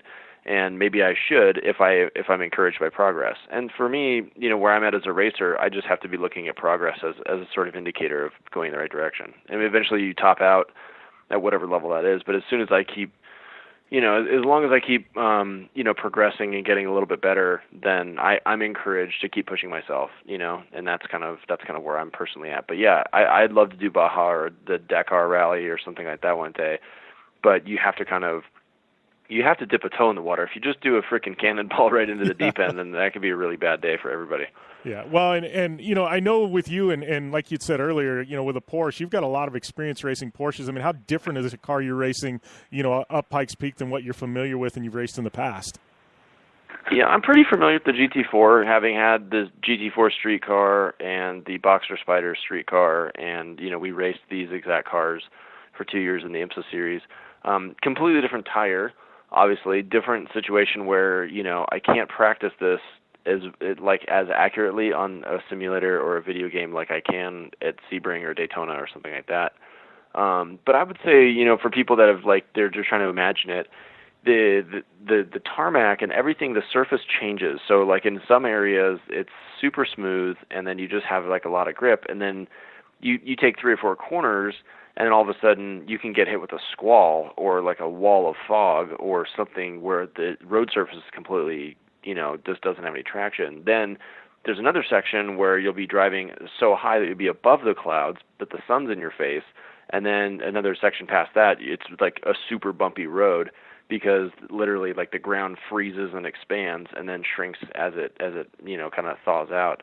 So there's so many different elements to the 156 corners that it's kind of it's very an organic track, I guess, if that makes sense. It's alive and it has its own character. And so you need to go up by yourself because there's really no way to, there's no way to do it justice watching a YouTube video. You just, if people have a chance to come to Colorado Springs and go up Pikes Peak, it's an incredible experience. Even just as a tourist, great selfie spots. But, I'm just happy that this tire works really well, because if the tire wasn't working really well and the car was a little bit edgy or whatever, it'd be kind of sketchy. But the GT4 is neutral. It's neutral and it's not overpowered. It doesn't have 800 horsepower or something crazy like that. So you're not going to get a ton of wheel spin and launch the car off the side of the mountain. It's more just about trying to carry enough speed that you can do something cool, That's the idea. And we'll be back with more from former MLB All-Star and current Pikes Peak competitor CJ Wilson here on the Down and Dirty Radio Show, powered by Polaris RZR, right after this break. You want extreme performance, reliability, and the most fun you can have on 4 wheels? The Polaris RZR brings it to you. But you don't need to take my word for it. You can take theirs. I'm Tanner Faust, and I choose the Polaris RZR because it's the most fun you can have with a steering wheel. What's up? I'm Ronnie Renner, and I choose Polaris RZR because it's the sickest, most reliable side-by-side on the planet. What's up, everybody? Heavy D from Diesel Brothers. Listen, I'm on Team RZR because it's hands down the best piece of machinery on the planet. I'm RJ Anderson, and I choose Polaris RZR because it's the most fun, most capable machine. Action sports stars, TV personalities, and some of the best race car drivers in the world all choose Polaris RZR because it's the ultimate combination of power, suspension, agility, and fun. Find out more information on the web at PolarisRZR.com or follow at Polaris RZR on Facebook, Instagram, and Twitter, and use the hashtag RazorLife to share your story. Life is all about sound. The sound of sports. The sound at the racetrack. And the sound of your vehicle. Don't drive around listening to this. Drive around listening to the sound of performance. Gibson Performance. Gibson Performance Exhaust is the company who can turn this into this. Remember that life is all about sound, and Gibson Exhaust is the sound of performance. Check out your next catback exhaust system, headers, muffler, or UTV exhaust at GibsonPerformance.com and get more power and more sound. When looking for a new wheel for your off-road vehicle, car, truck, or UTV, the choice is easy. You choose what the pros use. Rob McCachran, Keegan Kincaid, and myself, Jim Beaver, all exclusively use Vision Wheel, whether we're dominating Baja, taking the cup at Crandon, or shredding UTVs. Vision Wheel's trend-setting designs and durability will set you apart from the competition and your friends. Check out VisionWheel.com or at Vision Wheel on social media to learn more.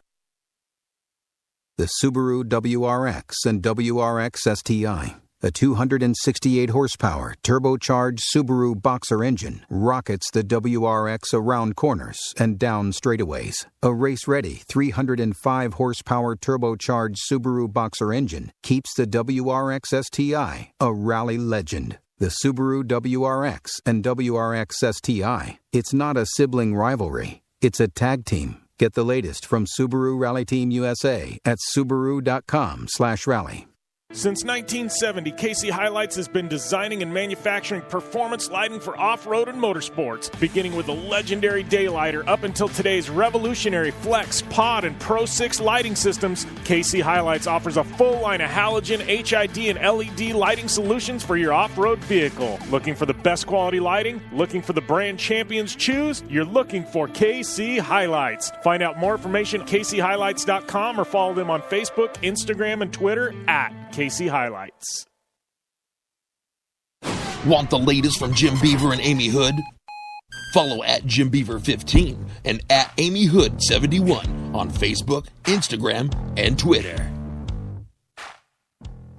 And we're back here on the Down and Dirty Radio Show, powered by Polaris Razor. Right now on the line, we've got current Pikes Peak competitor, former MLB All-Star C.J. Wilson on with us. So what's the rest of this year look like for you? I mean, obviously I know, since retirement you're, doing a lot more racing yourself. I mean, C.J. Wilson Racing has been around, for quite a while. I mean, what's the outlook for this year and the next year? I mean, you talked about your career and progressing as a driver and seeing where kind of things top out at. I mean, what's the goal? I mean, what are we looking at in the next year, 2 years? It's really difficult, because there's so many different options, and then the rules are consistently changing. Other than, I would say, MotoGP and NASCAR, you don't really know what the rules package is going to be on any series 3 or 4 years ahead of time, So we're still looking right now, and they still haven't figured out, let's say, the prototype regulations for 2020. For IMSA and FIA and ACO and all this stuff. So a goal of mine and the goal of a lot of people as an endurance racer is to want to go to Le Mans and win. And that was just a couple of days ago that Le Mans was on TV. And that's still a goal of mine. But we just don't know if it makes sense to do a prototype car, if prototypes are going to be around in a couple of years, if it makes sense to do it in a GT car, and then what manufacturer is Porsche going to be available? Is it going to be an accessible car from a performance envelope standpoint, or is another car going to be easier? So there's just so many things that you have to make a decision on, and you're really shooting in the dark because you don't know if they're going to change something. I mean, I think a lot of us as racers are sitting here saying okay, the hybrid prototype thing it's awesome, it's really cool to watch, but it's really not a very good formula for anybody that wants to enter, because it's so cost prohibitive. But LMP2 is actually really inexpensive relative to the performance that you get lap time wise, and what you have going on. So if you have a Le Mans lap time, for instance, a couple of years ago, the LMP1 cars that were the crazy diesel hybrid Audis and stuff, they were running 340s. Well, now GT-LM cars are running 350s, and GT or LMP cars are running 320s and below. So it's the cars keep getting faster, and they're getting relatively more expensive, but there's not really, the race is the race. I don't think anybody really is seeing it as, we need to break 3 minutes or something crazy like that for fans to enjoy it. I think fans enjoy the difficulty of it, and that's what I like about endurance racing. So for me, with my race team and myself, as a driver, that's the goal, is to get to Le Mans. But it's what step do we take next? We're in GTD right now. We're getting ready for Watkins Glen in 2 weeks or something, and that's exciting. But I don't really know, when I'm going to be in the GTD car and when I really deserve to be in the GTD car, because I haven't even tested it yet. So that's the challenge. Is I'm doing the dealership thing. So I run a dealership every day, and I'd like to craft some more time for myself to go race and train and do all that stuff. But I've just been pretty much testing all summer, so there hasn't really been not a lot of racing plans. This might be the only competition thing I do that's kind of sanctioned until maybe October or November. Everything else is just going to be testing. Yeah. Well, and here's the question, and, I kind of put this out there when I knew you were going to be on air and, got a little bit of feedback. But one of the big things, I mean, from the fans that knew you were coming on, it's, starting pitching versus racing. I mean, you've been at the elite levels of Major League Baseball. I mean, you're standing on the mound staring down a batter and it's crunch time, and you're getting ready to start, a race. I mean, is there anything that crosses over that? I mean, as far as the mindset and mentally, I mean, is there anything that's similar? Yeah, I mean, you have to be, if you're going to be an elite level athlete in any sport, whether it's badminton, baseball, or, boxing, you have to prepare. You have to know what your opponent's up to. You have to know what your strengths are, what your weaknesses are. You have to take a really, I would say, realistic viewpoint of where you're at and a good assessment to say, like, okay, this is actually what I need to work on and this is what I'm going to go do. The difference between pitching and everything else is that, racing, you can just sort of like, it sounds really crappy, but you can just really kind of buy your way in and go buy a fast car and then go enter a series, You can't just go buy a uniform and go pitch for the Yankees. It just doesn't happen. That's not how it works. You have to really prove yourself at so many levels, of baseball before you can have access. And because of that, there's a real meritocracy to it. You have to be excellent in order to get to the major leagues. And once you're there, if you stay excellent, you stay healthy, then you stay as long as you want to play. If you obviously are sucky or you break, then you're not there anymore, which is kind of what happened to me. I became, I had a lot of injuries and stuff like that. I had 5 arm surgeries, so I was like, okay, well, this is it. There's no more arm left, so I got to go do something else. And as a racer, I've been trying to like kind of organically grow my own way in the same sense, like where, work your way through the minors and not just jump to the big leagues. I had opportunities to do like, buy a seat at Daytona or something like that plenty of times, but it doesn't really do you any good if you're not really prepared to go and compete and win. And I think the thing for me that I take the seriousness of it to say, hey, racing is it's a very dangerous thing to take flippantly. You have to go out there and be prepared and really know what's going on. And I think the serious mindset where I'm like, okay, I'm going to break down every tiny little factor and have a lot of different things in my head at the same time and really kind of be cerebral about it, that crosses over completely. But,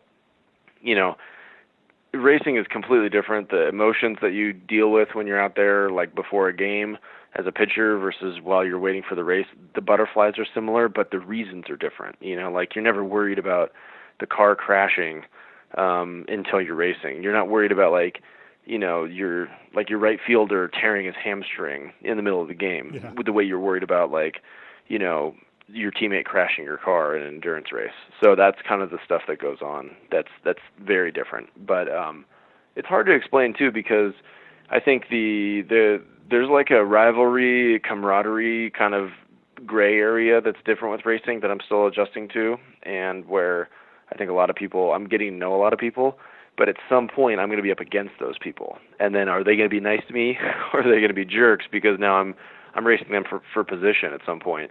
And that's kind of the big thing it was always like that with baseball because it's so much more confrontational. But with racing, it feels more like an inner thing for me, at least, more like an internal pursuit that I'm trying to get the most out of myself. And it's not so much about any of the other drivers, which is why the hill climb is so cool because it's just me. It's like, how good can I get in this many attempts, And that's really like the only thing that I can say as a result. It doesn't really matter if I'm faster than somebody else. It's like, am I getting better? If I am, then that's good. If not, then I need to go back and look at why.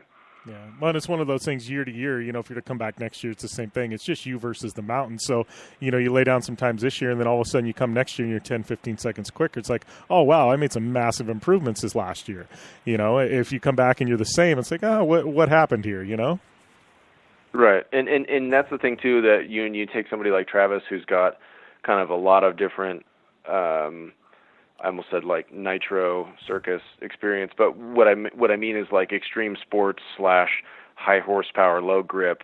He's got a lot of rally stuff and dirt bike stuff and all that in there, and then he's been on the edge, so he knows how to be on the edge and kind of maintain control on the edge. Same way a guy like Ken Block or somebody like that, you would expect them to have an interdisciplinary awareness to say, okay, this is kind of what it feels like because I've done this in this other discipline that's somewhat similar, But for me, I have to take an approach generated, viewpoint of it to say like, okay, I'm going to be fundamentally, ticking these little boxes as I go because I haven't really, I don't own any like crazy lap records anywhere. I haven't broken any records anywhere, so I don't really have, that kind of thing. It's not like I have this deep well of motorsports experience to draw from. I've just been driving like really fast street cars and just started racing very recently.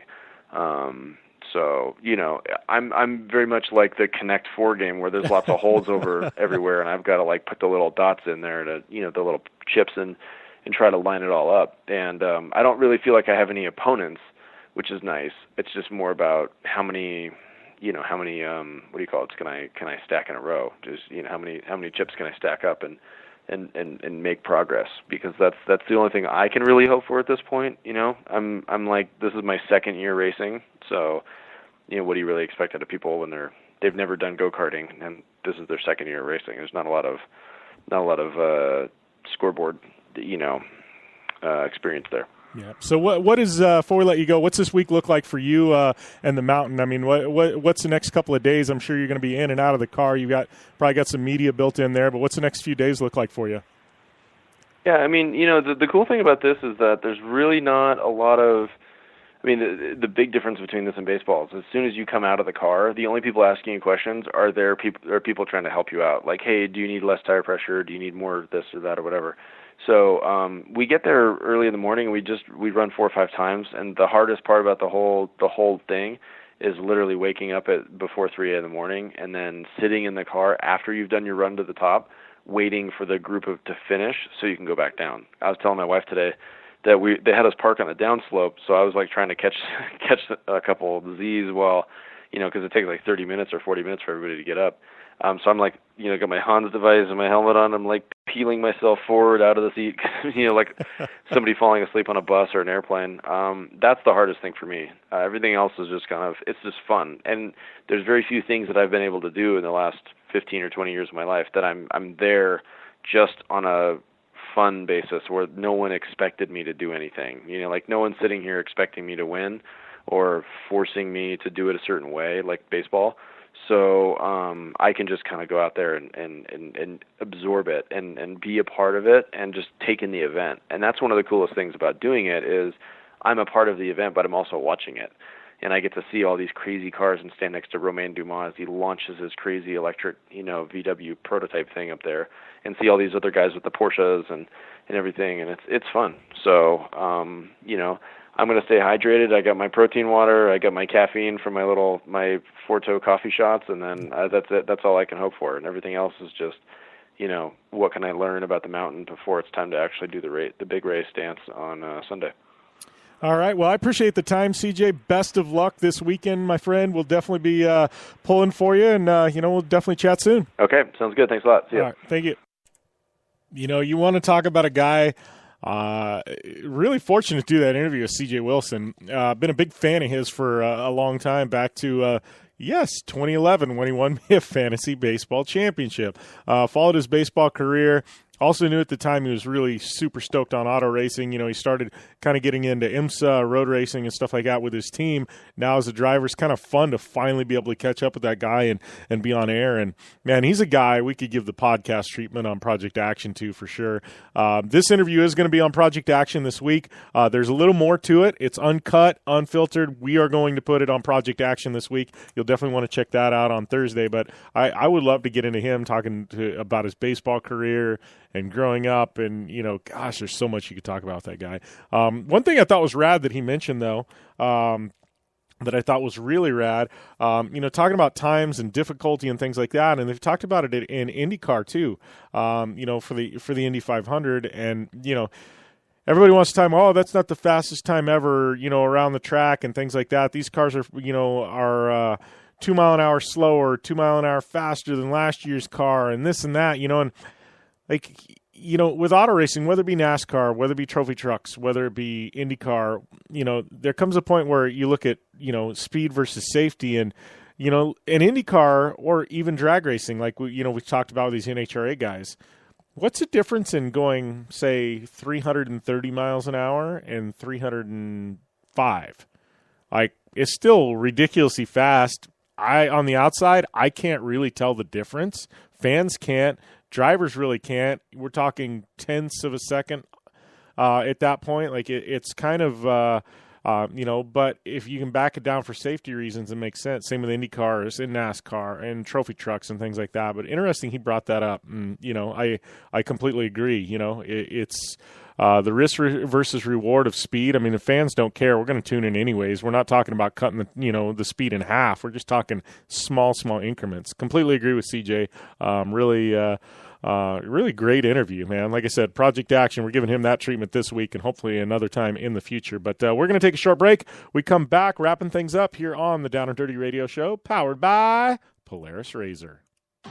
I'm Polaris rider Jim Beaver. I race trophy trucks professionally, host a Down and Dirty radio show, and also travel the country announcing motorsports events. I've seen it all, and trust me, I've done most of it. So when it comes time to relax on the weekend, nothing is better than taking time with my family in our Razor vehicles. They've got the reliability I need to just pick up and go explore the desert, dunes, or trail, and have the capability to attack even the harshest terrain. If you're looking for some of the most reliable and safest, and hands down most capable off-road machines in the world, look no further than Polaris and their award-winning lineup of Razor vehicles. Whether you want your daughter to experience off-road driving for the first time in a Razor 170 like me, take the entire family out in a Razor XP4 1000 on the weekend, or shred the desert and dunes in the all-new Razor XP 1000 Fox Edition, Polaris has you handled. Take my advice and join me and some of the best drivers in the world by driving a Polaris Razor. Check out the full Polaris Razor lineup at Polaris.com or follow them on Facebook, Instagram, and Twitter at Polaris Razor.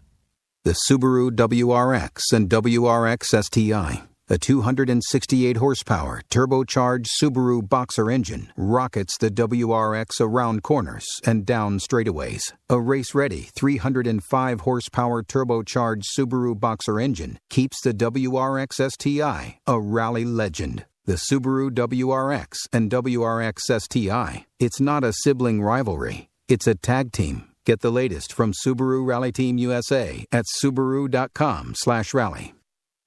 Looking to have some fun on four wheels? Dirtfish Rally School has you covered. Packing as much adrenaline and adventure as you can handle into high-performance all-wheel drive and rear-wheel drive Subaru rally cars is where the fun begins at Dirtfish. Just 30 minutes outside of Seattle in Snoqualmie, you'll get a chance to train up to 3 full days with some of the country's best instructors and be put through the high-octane rush of rally on mud, dirt, and tarmac. Get started today and call 425-888-7715 or visit us online at dirtfish.com and use code 911 for a 15% discount. Life is all about sound, the sound of sports, the sound at the racetrack, and the sound of your vehicle. Don't drive around listening to this. Drive around listening to the sound of performance. Gibson Performance. Gibson Performance Exhaust is the company who can turn this into this. Remember that life is all about sound, and Gibson Exhaust is the sound of performance. Check out your next catback exhaust system, headers, muffler, or UTV exhaust at GibsonPerformance.com and get more power and more sound. Whether you're looking for a tire that balances high performance responsiveness and traction in wet and light snow conditions, excellent handling and traction in wet and dry conditions, or a summer performance tire designed with the driving enthusiast in mind, General Tire has you covered. From the all-new G-Max RS to the Grabber ATX, no matter what you drive, General Tire will get you where you're going. Learn more at GeneralTire.com. General Tire, cruising with the Down and Dirty Radio Show since 2012. Thanks for tuning in to the Down and Dirty Radio Show, available live online, in syndication on networks across the U.S., and available internationally on the American Forces Network. All right, wrapping things up here on the Down and Dirty Radio Show, powered by Polaris Razor. Big shout out to CJ Wilson for taking the time out of his busy Pikes Peak schedule to call into the show. Johnny Greaves, the legend, for being on air with us today. A couple of heavy hitters. Always fun to have those guys. Thank you guys for tuning in. Like I said, man, Pikes Peak coming up this weekend, the big one. They'll be doing some live stream with that. We've got Lucas Pro Motocross. We've got IndyCar back in action after a week break. Looking forward to seeing that. Get the teams a little re-energized. And then we've got back-to-back, Lucas, we had Midwest Short Course last week. We got Wheatlands, Missouri this week, a big one. Be tuning in on Lucas TV. No, I will not be the commentator for this one, but definitely looking forward to watching that for sure. So lots of motorsports coming at you guys this week. Big thanks to Polaris Razor, General Tire, Subaru, Vision Wheel, Casey Highlights, Gibson Exhaust, Dirtfish Rally School, Impact, Optimus, MotoShield Pro, Terracross, and the Blue Water Resort and Casino. I am at Jim Beaver 15. Amy is at Amy Hood 71. Don't forget, rate, review, subscribe on iTunes to both Project Action and the Down and Dirty Radio Show. Use the coupon code JBDirtfish, 15% off at Dirtfish Rally School. And make sure and check out Summerfest for you in the Seattle area, July 7th. And make sure and go and get involved. You can win a free trip to Circuit of the Americas, airfare, hotel, tickets, the whole deal. They're giving it away. Check out Dirtfish's Facebook page or their website for even more details on that. And I just saw that the first edition of 2018 Subaru Launch Control dropped today. I'll have it posted to my social media and website shortly, but it's also on all of SRT USA's social media feed. So check out that, and we are going to see you guys next week. Be safe. As always, game on.